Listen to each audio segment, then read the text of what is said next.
Nah, sahabat semua, Imam Asyuyuti mencatat bahwa dalam sejarah umat Islam terdapat banyak kelompok yang mengklaim sebagai pengikut Imam Al-Mahdi.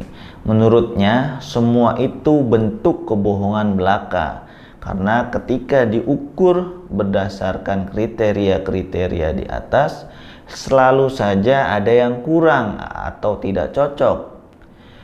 Kelompok-kelompok tukang klaim sebagai pengikut Imam Al-Mahdi tersebut mempermainkan dalil-dalil agama sebagaimana anak-anak mempermainkan mainan mereka.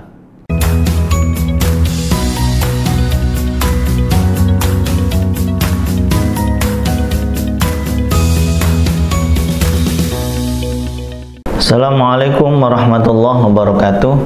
Apa kabar sahabat semua? Semoga Anda sehat selalu di tengah musibah pandemi COVID-19 yang belum mereda hingga saat ini. Sahabat semua, di antara tanda-tanda akhir zaman adalah kemunculan Imam Mahdi. Pada umumnya, umat Islam percaya akan kedatangan Imam Mahdi tersebut. Bahkan menurut Syekh Al-Qahtani dalam Nadmul Mutanatsir, hadis mengenai kemunculan Imam Mahdi itu mencapai riwayat mutawatir. Hanya sebagian kecil yang tidak percaya karena meragukan kesahihan tentang Imam Mahdi. Terlepas dari pro kontra tentang kesahihan riwayat tersebut, belakangan ada kelompok yang menggunakan cerita kedatangan Imam Mahdi untuk mempengaruhi umat Islam agar mendukung gerakan mereka. Mereka meyakinkan umat Islam bahwa sekarang sudah akhir zaman, akan terjadi banyak fitnah dan kekacauan. Umat Islam hanya punya dua pilihan, memilih menjadi pengikut Al-Mahdi atau pengikut Dajjal. Jika ingin selamat, umat Islam hendaknya bergabung dengan pendukung Al-Mahdi. Mereka sendiri mengaku merupakan calon pendukung Al-Mahdi. Ketika Al-Mahdi muncul, mereka menamakan diri sebagai pasukan Panji Hitam. Mereka akan menyambut kedatangan Al-Mahdi. Mereka menyusun kekuatan bersenjata agar ketika Al-Mahdi datang, mereka siap menjadi pendukung yang kuat. Mereka juga mengajak umat Islam pindah ke negara-negara yang mereka kuasai, seperti sebagian Suriah, Irak, atau mereka menamakan diri sebagai ISIS. Dengan alasan hijrah ke negara Islam. Sahabat, menurut mereka hanya di sana keselamatan yang ada pada akhir zaman. Di sana Al-Mahdi akan turun memimpin dunia. Lalu sebenarnya seperti apa sih cerita tentang kemunculan atau ciri-ciri Imam Mahdi itu sendiri? Keterangan datangnya Imam Al-Mahdi bersumber dari hadis-hadis Nabi Muhammad Shallallahu Alaihi Wasallam. Di antara ahli hadis yang meriwayatkan hadis tentang Al-Mahdi itu adalah Imam Abu Daud, Imam At-Tirmidzi, Imam Ibnu Majah, Imam Al-Hakim, Imam At-Tabrani, dan Imam Abu Ya'la. Sanad hadis mereka ini sampai pada sejumlah sahabat seperti sahabat Ali bin Abi Thalib, sahabat Ibnu Abbas, Ibnu Umar, sahabat Tolha, Abdullah bin Mas'ud, Abu Hurairah, Abu Sa'id Al-Khudri, Ummu Habibah, Ummu Salamah, sahabat Thauban, Qurrah bin Iyash, Ali Al-Hilali, Abdullah bin Haris Al-Jaz'i. Banyak sekali sahabat-sahabat yang juga meriwayatkan tentang Al-Mahdi yang tadi saya sebut sampai mencapai riwayat mutawatir. Sanad yang menghubungkan antara ahli hadis dengan para sahabat itu beraneka ragam kualitasnya.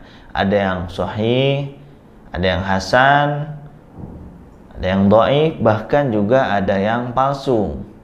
Nah, ini disebutkan dalam kitab Aunul Ma'bud Syarah Sunan Abi Daud. Imam Al-Mubarakfuri dalam Tuhfatul Ahwazi Syarah Sunan At-Tirmidzi menyatakan bahwa ada banyak sekali riwayat tentang Al-Mahdi. Kebanyakan menurut Al-Mubarakfuri itu berstatus dhaif. Bahkan ulama hadis kontemporer seperti Syekh Abdul Azim menulis tentang ensiklopedia hadis-hadis dhaif dan palsu seputar Imam Mahdi. Jadi kita harus hati-hati memilih hadis-hadis terkait kemunculan Imam Mahdi. Di samping itu juga Syekh Abdul Azim ini juga menulis hadis-hadis sahih seputar Imam Mahdi. Jadi keduanya ditulis oleh Syekh Abdul Azim. Sahabat sekalian, Imam At-Tirmidzi meriwayatkan 3 hadis tentang Al-Mahdi.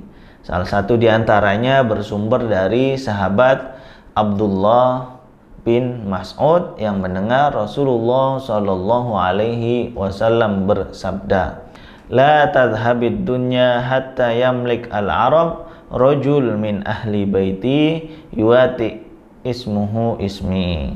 Bahwasanya Rasulullah Shallallahu Alaihi Wasallam bersabda, alam dunia ini tidak akan musnah, tidak akan kiamat sampai seorang laki-laki dari ahli baitku, dari keluargaku menguasai bangsa Arab, namanya atau nama dia sesuai dengan namaku, yaitu Muhammad.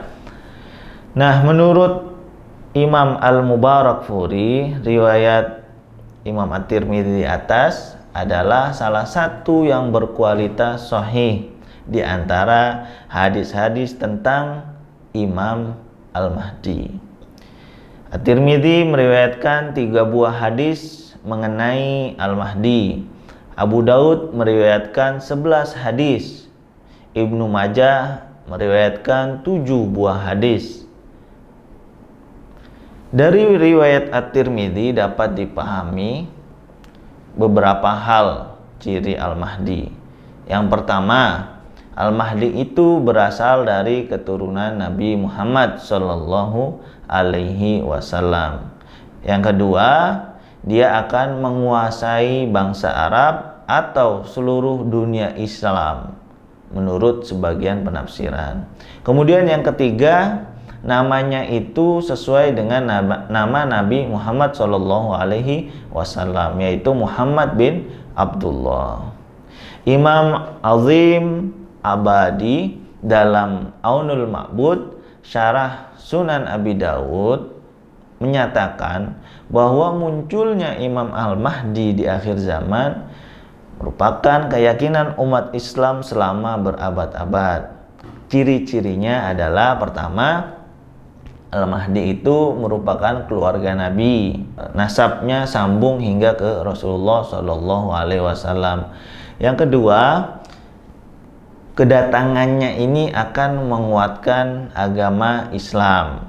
Artinya umat Islam yang tadinya bercerai-berai nantinya akan bersatu dan diberikan ketenangan oleh Allah. Yang ketiga, Imam Mahdi ini akan melakukan atau menerapkan keadilan hingga seluruh dunia. Keempat, Imam Al-Mahdi ini akan diikuti umat Islam. Kemudian yang kelima, Imam Mahdi akan menguasai negeri-negeri Islam. Yang keenam, tentu namanya adalah, nama julukannya Al-Mahdi, nama aslinya Muhammad bin Abdullah.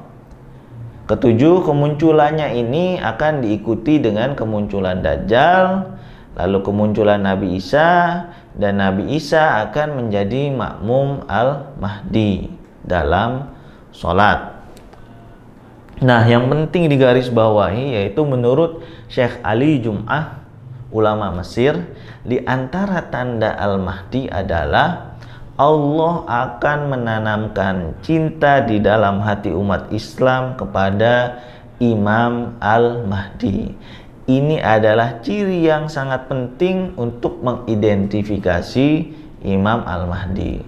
Karena telah banyak kelompok yang mengaku, mengklaim sebagai pengikut Al-Mahdi. Akan tetapi umat Islam yang lain tidak mau mengikuti mereka. Sahabat semua, Imam As-Suyuti mencatat bahwa dalam sejarah umat Islam terdapat banyak kelompok yang mengklaim sebagai pengikut Imam Al-Mahdi. Menurutnya, semua itu bentuk kebohongan belaka, karena ketika diukur berdasarkan kriteria-kriteria di atas, selalu saja ada yang kurang atau tidak cocok. Kelompok-kelompok tukang klaim sebagai pengikut Imam Al-Mahdi tersebut mempermainkan dalil-dalil agama sebagaimana anak-anak mempermainkan mainan mereka. Mereka berusaha mencocok-cocokkan ciri-ciri pemimpin serta kelompoknya dengan Imam Al-Mahdi dan pendukungnya. Ciri tukang klaim tersebut, kata Imam As-Suyuti, adalah mereka membuat standar keimanan sendiri bahwa umat Islam yang mendukungnya sebagai mukmin dan yang menolak bergabung bersama mereka disebut kafir. Ciri lainnya menurut Imam As-Suyuti adalah mereka berani membunuh para ulama. Berapa banyak ulama-ulama Suriah seperti misalnya Syekh Ramadan Al-Buti yang dibom oleh orang-orang yang mengklaim sebagai pengikut Al-Mahdi.